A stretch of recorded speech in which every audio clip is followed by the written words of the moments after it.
Hi everybody. Central government రీసెంట్గా announce చేసిన 20 లక్షల కోట్ల ప్యాకేజీకి సంబంధించి మనం ఈ వీడియోలో ముఖ్యమైన విషయాలు కొన్ని డిస్కస్ చేద్దాం. కోవిడ్-19కి సంబంధించినంత వరకు కూడా గత కొన్ని మంత్స్ నుంచి కూడా అంటే for the past few months దాదాపు ఇండియాలో ఉన్న ప్రతి ఒక్కరూ కూడా ఏదో ఒక రకంగా సఫర్ అవుతున్నది వాస్తవం. దీనికి సంబంధించి గవర్నమెంట్ ఆల్రెడీ అంతకుముందు 1.7 lakh crores అంటే 1.7 lakh crore అనేది ఈ కోవిడ్-19కి సంబంధించి ఒక రకమైన రిలీఫ్ ప్యాకేజ్ అని చెప్పేసి అంతకు ముందే గవర్నమెంట్ అనౌన్స్ చేసింది. ఇది మనందరికీ తెలుసు. ఇప్పుడు ఆ అనౌన్స్మెంట్ అయిన దగ్గర నుంచి కూడా తర్వాత ఏ అనౌన్స్మెంట్ చేస్తుంది, ఏ రకంగా ఇండియన్ ఎకానమీని ఆదుకుంటుంది, ఏ రకంగా పూర్ పీపుల్ అలాగే వీకర్ సెక్షన్స్కి సంబంధించిన జనాల్ని గవర్నమెంట్ ఆదుకుంటుంది. అట్ ద సేమ్ టైం గత కొన్ని వారాల నుంచి కూడా మనందరం కూడా రోజు టీవీలో చూస్తున్నాం, న్యూస్ పేపర్లో చదువుతున్నాము. ఈ యొక్క వలస కార్మికులు అంటే మైగ్రెంట్ లేబర్స్కి సంబంధించిన ఇనిషియేటివ్ మెజర్స్ ఏం తీసుకోబోతున్నది. అట్ ద సేమ్ టైం ఒక పక్క మనకి ఇండియాలో చాలా రాష్ట్రాల్లో చాలా స్టేట్స్లో మనం చూసాము ఈ యొక్క లేబర్ లాస్ అనేవి డైల్యూట్ అయిపోతున్నాయి. వీటన్నిటికీ సంబంధించి ఏ అనౌన్స్మెంట్ చేయబోతున్నారు అన్న విషయాలు మనం చాలా రోజుల నుంచి వెయిట్ చేస్తాం. దానికి సంబంధించి మనకి మోడీ ఏదైతే స్పీచ్ ఇవ్వడం జరిగిందో ఆ యొక్క స్పీచ్కి సంబంధించి అలాగే ఫైనాన్స్ మినిస్టర్ ఏదైతే ఈ 20 లక్షల కోట్ల ప్యాకేజీకి సంబంధించిన డీటెయిల్స్ అన్నీ కూడా మనకి క్లియర్గా చెప్పారు. ఈ ఇష్యూస్కి సంబంధించి ఈ వీడియోలో మనం 2 రకాలుగా మనం ఈ వీడియోని డివైడ్ చేస్తున్నాం. అంటే పార్ట్ 1, పార్ట్ 2గా మనం ఈ వీడియోలో డీటెయిల్స్ అన్నీ కూడా చూడబోతున్నాము. పార్ట్ 1లో కేవలం నేను మీతో షేర్ చేసుకునేది ఏంటంటే ఫ్యాక్ట్స్, అంటే నరేంద్ర మోడీ ఏం చెప్పారు, at the same time Nirmala సీతారామన్కి సంబంధించిన ఈ యొక్క ప్యాకేజ్లో ఆమె ఏ అంశాలు ఎలా మనకి డీటెయిల్స్ అన్నీ కూడా డీటెయిల్స్ మనకి ఇచ్చారు. అంటే పార్ట్ 1 అంతా కూడా ఫ్యాక్ట్ బేస్డ్ డేటా నేను మీతో షేర్ చేసుకుంటాను. పార్ట్ 2 ఏదైతే ఈ వీడియో తర్వాత వీడియో ఉంటుందో పార్ట్ 2లో క్రిటికల్ ఎవాల్యుయేషన్ చేయబోతున్నాను. అంటే ఎవాల్యుయేషన్కి సంబంధించినంత వరకు కూడా ఒక సబ్జెక్ట్లోకి మనం కొంత లోతుగా వెళ్ళి స్టడీ చేస్తామన్నమాట. వాస్తవానికి పార్ట్ 1 అంటే నేను ఈ వీడియోలో చెప్పబోయే అంశాలు నిజంగా చెప్పాలి అంటే మీరు డైరెక్ట్గా న్యూస్ పేపర్ చదివినా కూడా లేదు ఇంటర్నెట్కి వెళ్ళి ఈ యొక్క NDA government 20 lakh crore relief package లేదా 20 lakh crore ప్యాకేజ్ అని మీరు డైరెక్ట్గా ఇంటర్నెట్లో బ్రౌజ్ చేసినా కూడా నేను ఇప్పుడు చెప్పే ఫ్యాక్ట్స్ అన్నీ కూడా అందులోనే ఉంటాయి. అయినా కూడా చెప్పడం నా బాధ్యత. పార్ట్ 1లో నేను చెప్పబోయే ఈ ఫ్యాక్ట్స్ ఏవైతే ఉంటాయో ఇవి ఆబ్జెక్టివ్గా రేపు ఎగ్జామ్స్లో రావచ్చు.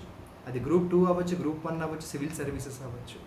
పార్ట్ 2లో నేను చేయబోయే క్రిటికల్ ఎవాల్యుయేషన్ అనేది ఆబ్జెక్టివ్గా రాదు. ఎందుకంటే ఎవాల్యుయేషన్ అనేది అది కేవలం మన యొక్క అభిప్రాయం, మెజారిటీ సెక్షన్స్ యొక్క అభిప్రాయం, ఎకానమిస్టులు చెప్పే వాస్తవాలు, మేధావులు ఎక్స్పర్ట్స్ యొక్క అభిప్రాయాలు.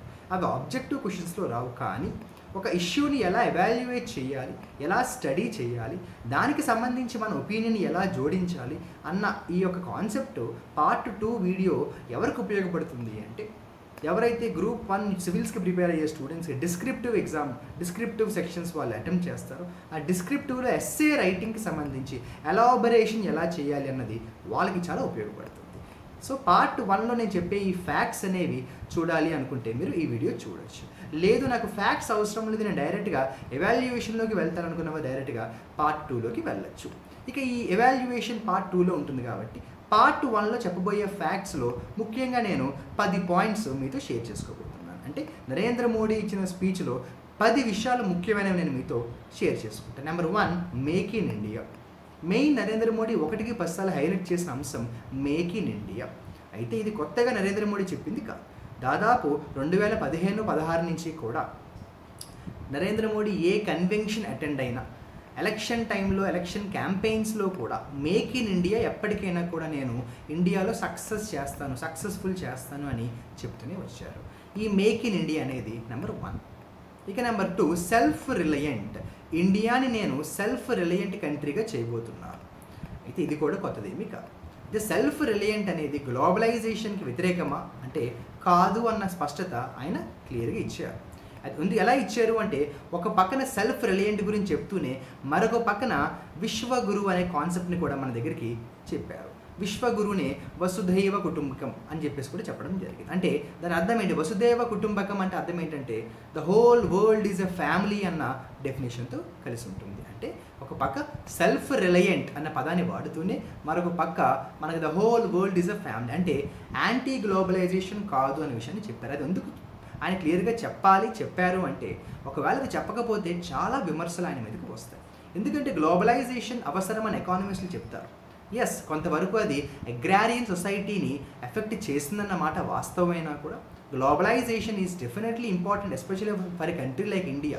1991 మన్మోహన్ సింగ్ టైంలో మనకి ఏదైతే ఎకనామిక్ రిఫార్మ్స్ జరిగాయి అప్పటి నుంచి మనకి గ్లోబలైజేషన్ జరిగి we have open the doors to the other countries as like the other countries have open the doors to India. So ఈ యొక్క సెల్ఫ్ రిలయంట్ని గ్లోబలైజేషన్తో కంపేర్ చేయకూడదని ఆయన క్లియర్గా చెప్పారు. So self reliant at the same time ఈ యొక్క globalisation కూడా ఈక్వల్గా ఆయన ఇంపార్టెన్స్ ఇచ్చారు. తర్వాత ముఖ్యమైన పాయింట్ ఆయన చెప్పింది ఏంటంటే ఇంపోర్ట్ సబ్స్టిట్యూషన్, అంటే ఒక రకంగా ఇది సెల్ఫ్ రిలయంట్కి దగ్గరగా ఉన్న అంశం.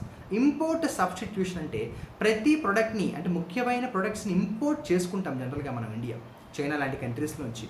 కానీ ఫర్దర్గా ఇంపోర్ట్ చేసుకునే ప్రొడక్ట్స్ని సబ్స్టిట్యూషన్ చేయబోతున్నాం. అంటే ఎలా? అవి మనం సొంతంగా తయారు చేసుకోబోతున్నాం. ఈ యొక్క కాన్ఫిడెన్స్ నరేంద్ర మోడీకి ఎక్కడ వచ్చిందంటే రీసెంట్గా ఒక సర్వేలో చెప్పారు, ఆర్టికల్ న్యూస్ పేపర్లో, ఏంటంటే అమెరికా లాంటి ఒక దిగ్గజ దేశం, ఒక బడా కంట్రీ, అమెరికా లాంటి ఒక పెద్ద డెవలప్డ్ కంట్రీ కూడా మన కోవిడ్-19 టైంలో పడ్డ కష్టం అందరం చూసి ఆశ్చర్యపోయాం. ముఖ్యంగా మొహానికి కట్టుకోవాల్సిన మాస్కులు కూడా వాళ్ళు వేరే కంట్రీ నుంచి తెప్పించుకున్నారు. పారాసిటమాల్ లాంటి ట్యాబ్లెట్లు కూడా వాళ్ళు ఇండియాని అడిగి ఇక్కడి నుంచి వాళ్ళు ఇంపోర్ట్ చేయించుకున్నారు. ఈ లెక్కన నరేంద్ర మోడీ డెఫినెట్గా అతనికి ఉన్న కాన్ఫిడెన్స్కి కారణం ఉండకుండా లేదు. Is very confident because most developed country like America it self has suffered because of this COVID-19. అందువల్ల సెల్ఫ్ రిలయంట్ అనేది డెఫినెట్గా ఉండాలి. ఇక తర్వాత ఒక ముఖ్యమైన పదమైన వాడారు, ఏంటంటే వోకల్ అబౌట్ లోకల్ అన్నారు. అంటే లోకల్ ప్రొడక్ట్స్ని మనం ఎంకరేజ్ చేద్దాము, ఆ యొక్క బాధ్యత మీరే తీసుకోండి, ప్రజలే తీసుకోండి అన్నారు. ఇది చాలా హ్యాపీగా ఫీల్ అవ్వాల్సిన అంశం. ఎందుకంటే వోకల్ అబౌట్ లోకల్ అంటే ఏంటంటే మనం లోకల్ ప్రొడక్ట్స్ని తయారు చేసుకున్నంత మాత్రాన సరిపోదు, దానికి వోకల్ ఉండాలి, అంటే దానికి పూర్తి స్థాయిలో సపోర్ట్ ఉండాలి అన్నది వాస్తవం. అయితే తర్వాత బిట్టు మనకి నరేంద్ర మోడీ చెప్పింది ఏంటంటే చైనా అనే పదం వాడకుండానే చైనాకి సంబంధించి ఎన్నో సంకేతాలు ఇచ్చారు. అది పార్ట్ 2లో ఆ యొక్క ఇండికేషన్స్ ఏంటి, ఆ యొక్క కాంప్లెక్సిటీస్ ఏంటన్నది నేను మీకు పార్ట్ 2లో చెప్తాను. అట్ ద సేమ్ టైం ఒక పదాన్ని వాడాను, ప్రాఫిట్ డ్రివెన్ సొసైటీ నుంచి పీపుల్ సెంట్రిక్ సొసైటీని నేను మారుస్తాను, ట్రాన్స్ఫార్మేషన్ చేస్తాను. ప్రాఫిట్ డ్రివెన్ అంటే కేవలం ఎంతసేపు కూడా లాభాలు ఆర్జించే ఉద్దేశంతో కాకుండా ప్రాఫిట్ డ్రివెన్ నుంచి పీపుల్ సెంట్రిక్ వైపుగా అడుగులు వేస్తుంది మా ప్రభుత్వాన్ని వాళ్ళు స్పష్టంగా చెప్పడానికి మనం గమనించాం. ఇందాక నేను చెప్పినట్టు ఈ ట్రాన్స్ఫార్మేషన్ అవ్వచ్చు, ఈ రిఫార్మ్స్ అవ్వచ్చు, అలాగే ఈ యొక్క సెల్ఫ్ రిలయంట్ తత్వం అవ్వచ్చు, ఇవేమి కొత్తవి కాదు. ఉదాహరణ ఇవ్వాలంటే మనం ఒక కన్వెన్షన్కి అటెండ్ అయ్యాం, నరేంద్ర మోడీ ఒక కన్వెన్షన్కి హాజరయ్యారు. ఆ కన్వెన్షన్ పేరు ఏంటంటే 41వ AGM convention, 41st AGM convention. అది దాని పేరు USIBC అంటారు, అంటే United States India business council, Washington డీసీలో జరిగింది. ఆ 41st USIBCలో కూడా నరేంద్ర మోడీ బల్లగుద్ది చెప్పారు ఏంటంటే I'm going to make India self reliant nation very soon అన్నారు. దీనికి చాలామంది విమర్శలు కూడా అప్పట్లో కురిపించారు, కొంతమంది సపోర్ట్ చేశారు.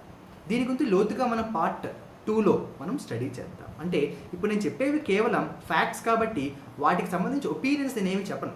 పార్ట్ 2లో వాటికి సంబంధించి ప్రతి విషయంలోనూ కూడా ప్లస్లు ఏంటి, మైనస్లు ఏంటి, సాధక బాధలు ఏంటి, అందులో ఉండే అడ్వాంటేజెస్, డిసడ్వాంటేజెస్ ఏంటి, ప్రాక్టికల్ ప్రాబ్లమ్స్ ఏంటి, ఛాలెంజెస్ ఏంటి, గత ఎక్స్పీరియన్సెస్ ఏంటి, అవన్నీ కూడా నేను మీకు పార్ట్ 2లో స్పష్టంగా చెప్తాను.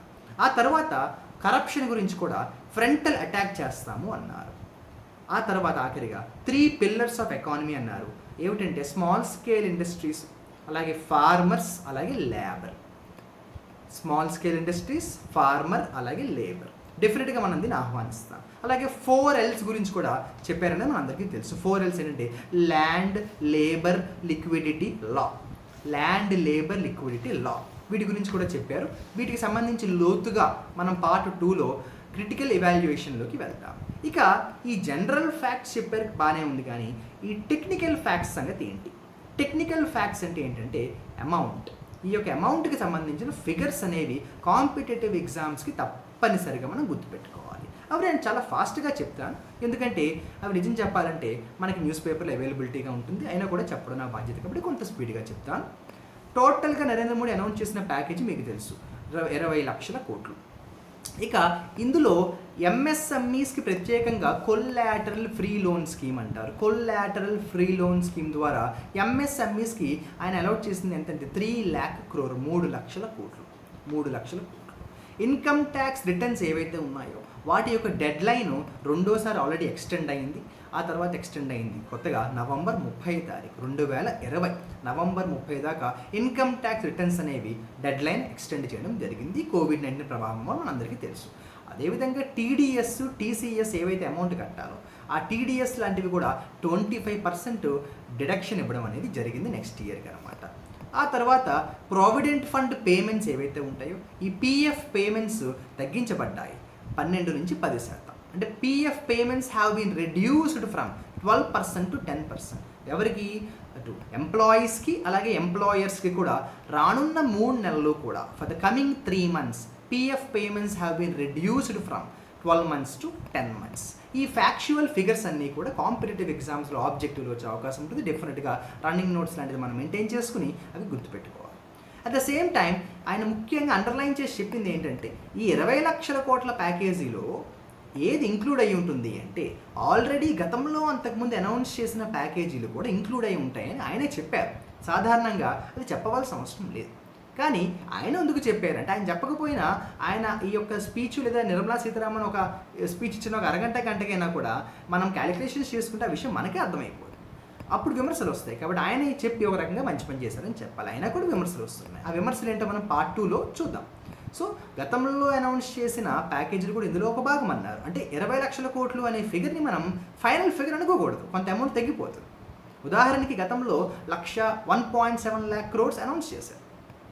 రెండోది ఇందులో మరేమైనా ఇంక్లూడ్ అయి ఉంటాయి అంటే రిజర్వ్ బ్యాంక్ ఆఫ్ ఇండియాకి సంబంధించిన ఈ యొక్క మానిటరీ మెజర్స్ కూడా ఇంక్లూడ్ అయి ఉంటాయి అన్నారు. అది ఇంకా ఎక్కువ పెద్ద అమౌంట్ ఉంటుంది, సుమారుగా 8 లక్షల కోట్లు అదే ఉంటుంది. అంటే 20 లక్షల కోట్లు అనేది ఫైనల్ ఫిగర్ కాకపోవచ్చు, అది ఎంత అవ్వచ్చు మనం తర్వాత చూద్దాం.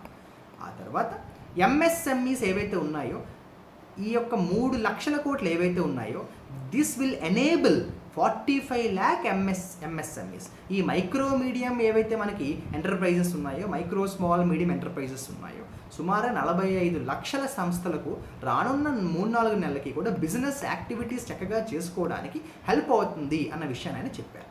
అదేవిధంగా సబార్డినేట్ డెప్ట్గా 20,000 కోట్లను మనం అనౌన్స్ చేయడం చూసాము ఫర్ 2 lakh ఎంఎస్ఎంఈస్.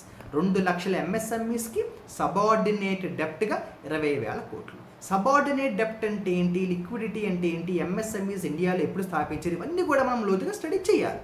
రైట్. తర్వాత 50,000 కోట్లు 50,000 crores ఈక్విటీ ఇన్ఫ్యూజన్గా అనౌన్స్ చేయడం జరిగింది. మళ్ళీ ఈక్విటీ ఇన్ఫ్యూజన్ ఇవన్నీ కూడా ఎకానమీకి సంబంధించిన పదజాలం, టర్మినాలజీ. మనం వీలున్నంత వరకు ఈ వీడియోలో చెప్పుకుంటాము, అన్నీ మనం చెప్పలేము. రైట్. 50,000 crores ఆఫ్ రూపీస్ని ఈక్విటీ ఇన్ఫ్యూజన్గా అనౌన్స్ చేయడం అనేది మనం గమనించాం. దాన్ని ఆయన ఒక అద్భుతమైన పదంతో చెప్పారు, ఫండ్ ఆఫ్ ఫండ్స్ అన్నారు. ఎంఎస్ఎంఈస్కి ఇచ్చే ఈ యొక్క ఈక్విటీ ఇన్ఫ్యూజన్ని ఆయన అన్నది ఏంటంటే ఫండ్ ఆఫ్ ఫండ్స్ అన్నారు. దాంతోపాటు 10,000 కోట్ల కార్పస్ ఫండ్ కలిపి. ఓకేనా. ఆ తర్వాత ఎవరెవరైతే టెండర్స్ ఉంటారో ఆ గ్లోబల్ టెండర్స్ ఎవరిని కూడా ఎలౌ చేయబోము అన్నారు. అంటే సుమారుగా 200 కోట్ల ప్రొక్యూర్మెంట్ దాకా గ్లోబల్ టెండర్స్ ఎవరిని కూడా అనౌన్స్ చేయబోము అన్నారు. అందుకే ఆ పదం పెట్టారు, ఆత్మనిర్భర్ ఇండియా అన్నారు. ఆత్మనిర్భర్ ఇండియా అంటే మన డెవలప్మెంట్ మన కోసం మనం చేసుకుంటాం, అవతల వాళ్ళకి ఇచ్చే పొజిషన్లో ఉంటాం కానీ చేజాచే పొజిషన్లో ఉండబోము భవిష్యత్తులో అన్న ఉద్దేశంతో ఆత్మనిర్భర్ ఇండియా అన్నారు. అందుకే దానికే ఉదాహరణ గ్లోబల్ టెండర్స్ని ఏవి కూడా అలౌ చేయబోము 200 కోట్ల ప్రొక్యూర్మెంట్ దాకా అన్నారు, గుర్తుపెట్టుకోవాలి. At the same time power distribution కంపెనీస్కి 90,000 కోట్లు ఇవ్వడం జరిగింది. 90,000 crores for power distribution companies. ఇందులో భాగంగానే కాంట్రాక్టర్స్ ఎవరైతే ఉంటారో వాళ్ళకి కమింగ్ 6 months కూడా ఎక్స్టెన్షన్ ఇవ్వడం జరిగింది. రానున్న 6 నెలలు కూడా ఎక్స్టెన్షన్, అంటే అన్ని సెంట్రల్ ఏజెన్సీస్కి కూడా 6 నెలలు ఎక్స్టెన్షన్ ఇవ్వడం అనేది జరిగింది. అలాగే బ్యాంక్ గ్యారంటీస్ ఇవన్నీ కూడా 6 నెలలు ఎక్స్టెన్షన్ ఇవ్వడం అనేది జరిగింది. రిజిస్టర్డ్ రియల్ ఎస్టేట్ కంపెనీస్ ఏవైతే ఉంటాయో వాళ్ళకు కూడా 6 నెలల మినహాయింపు అనేది ఇవ్వడం జరిగింది. దానికి మనం వాడే పదం ఏంటంటే ఫోర్స్ మజూర్ అంటారు. దానికి మనం వాడే పదం ఫోర్స్ మజూర్ అంటారు. రియల్ ఎస్టేట్ కంపెనీస్ ఏవైతే రిజిస్టర్డ్ అయి ఉంటాయో. ఇక ఇందాక నేను చెప్పినట్టు employees provident fund EPF support అంటారు. ఈ ఈపీఎఫ్ సపోర్ట్ సాధారణంగా దేని కింద వస్తుంది అంటే ప్రధానమంత్రి గరీబ్ కళ్యాణ్ యోజన పిఎంజీవీ జేకేవై. ఈ ప్రధానమంత్రి గరీబ్ కళ్యాణ్ యోజన కింద వచ్చే ఈపీఎఫ్ సపోర్ట్ కూడా 3 నెలలు ఎక్స్టెండ్ చేస్తున్నట్టు మోడీ ప్రభుత్వం చెప్పింది. అలాగే లిక్విడిటీ రిలీఫ్ అంటాం. ఈ ఈపీఎఫ్ సపోర్ట్లో భాగంగానే లిక్విడిటీ రిలీఫ్. లిక్విడిటీ అంటే ఏంటంటే క్యాష్ అనమాట. ఈ ఈపీఎఫ్ సపోర్ట్లో భాగంగానే లిక్విడిటీ రిలీఫ్ అనేది అనౌన్స్ చేశారు. 2500 కోట్లు 2500 crores. అలాగే కంపల్సరీగా ఏవైతే కంపల్సరీగా ఉండే ఈపీఎఫ్ కాంట్రిబ్యూషన్స్ ఏవైతే ఉంటాయో అవి కూడా తగ్గించబడింది 12 నుంచి 10%. అంటే mandatory EPF contributions are reduced from 12% to 10% అన్నారు. ఇలా అనేక ఎకానమీకి సంబంధించిన ఈ ఫ్యాక్ట్స్కి సంబంధించిన ఫిగర్స్ అన్నీ కూడా మనం డిస్కస్ చేసుకుంటాము. వీడియోలో కొన్ని సాధ్యం నేను అవి చెప్పాను, మరికొన్ని ఉంటాయి, అవి మీరు స్టడీ చేయొచ్చు. ఇలా ఈ పార్ట్ 1 వీడియోలో నేను ముందే చెప్పినట్టు కేవలం మనం మోడీ ఇచ్చిన స్పీచ్లో ముఖ్యాంశాలు, ఇక నిర్మలా మన ఫైనాన్స్ మినిస్టర్ చెప్పిన ఆ యొక్క విశేషాలు ఏమిటో, ఫ్యాక్ట్స్ ఏమిటో, ఫిగర్స్ ఏమిటో మనం కేవలం అవగాహన కోసం మాత్రమే చెప్పడం జరిగింది.